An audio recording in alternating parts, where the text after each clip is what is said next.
everyone. Good morning. Good morning. So before you go sit down, please introduce yourself.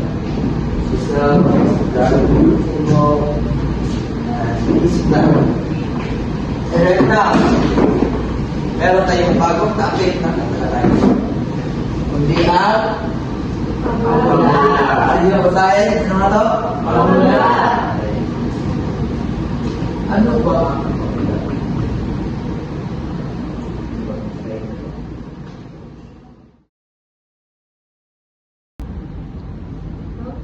Ang pabula ay isang uri ng panitikan na maikling kwento kung saan ang mga hayop at ang mga bagay ang pangunahing tahuan.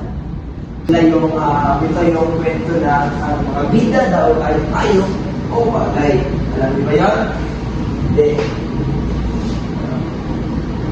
Ito ang mga libawa ng maikling kwento na pabula. Pagbuhat ng daga, layot ng daga, ang maya at ang lawing. Sila ay Diyos ang nagsasalita ng parang tao na may aral na magtuto. Ang hirap na naiintindihan yan. Nakakaanto.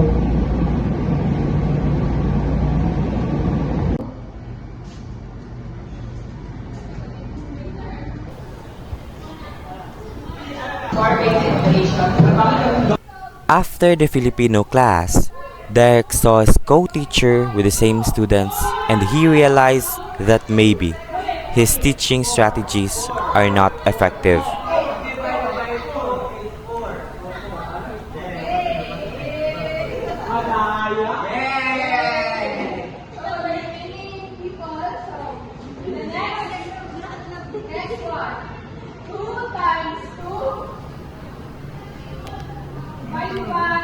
So, the next day, he asked his co-teacher for help.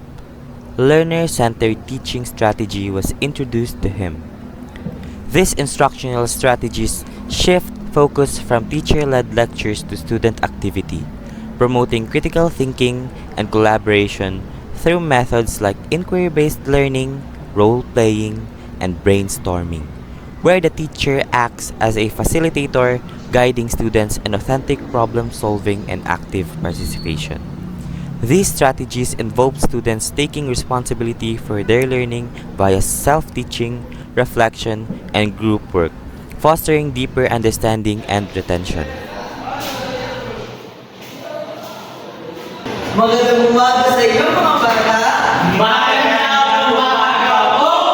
Ginoong Eric! Okay, sige na kayo dito po. Parang kaunti na kayo. Saan kayo ba? Liban pa iba, ito pa nagkasakit. Okay lang. Ang importante na, dito kayo lang kung sa akin. At magiging din ako sa inyo. Magtatanong ako. Bel, ano ang pinaka-paboritong ayaw? Yung alaga po kong aso na si Wowie. Wowie! Umawi! Wow! Hindi yan. Ano mo? Ano ang paborito mo? Hayop, maliban sa aso. Maliban sa aso, ano ba? Manok! Manok! Joshua, paano mo ba sabihin kung ano ang tunog ng manok? At alam niyo ba na sa inyong mga sinabi, merong kwento na ang mga tauhan o ang mga bida ay ang mga hayop. Ito ay pabula. Alam niyo ba ang pabula, class? Ano? Lang. Diba? Ito. Maaari niyo bang masakin? Pabula! Kaya ang sinabi ko, ang pabula ay isang maikling kwento na ang tauhan o ang mga bida ay ang mga hayop. Matanong mo yung mga paborito ng hayop? Joshua? Pusa! Pusa? Aso! Manok! Ngayon, gagawa tayo ng pabula.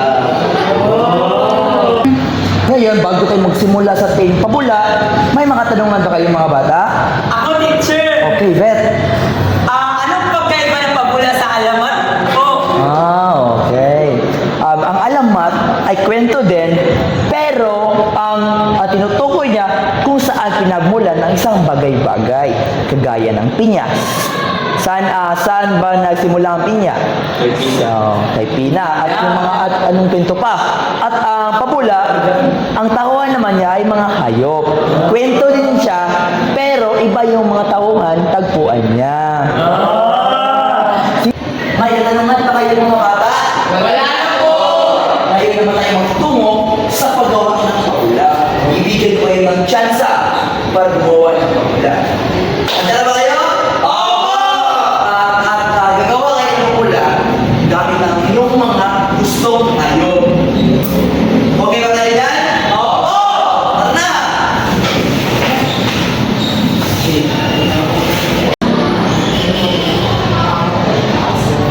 Gusta.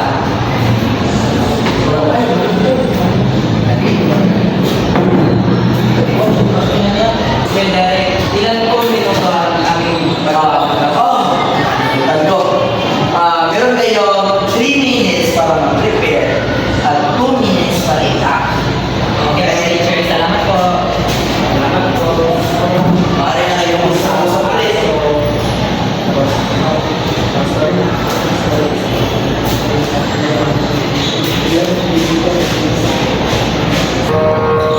Okay.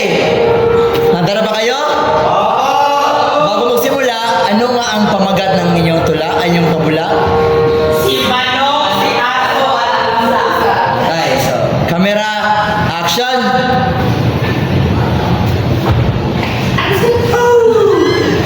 Noong unang panahon, may dalawang hayop na nagangalang pusa at aso.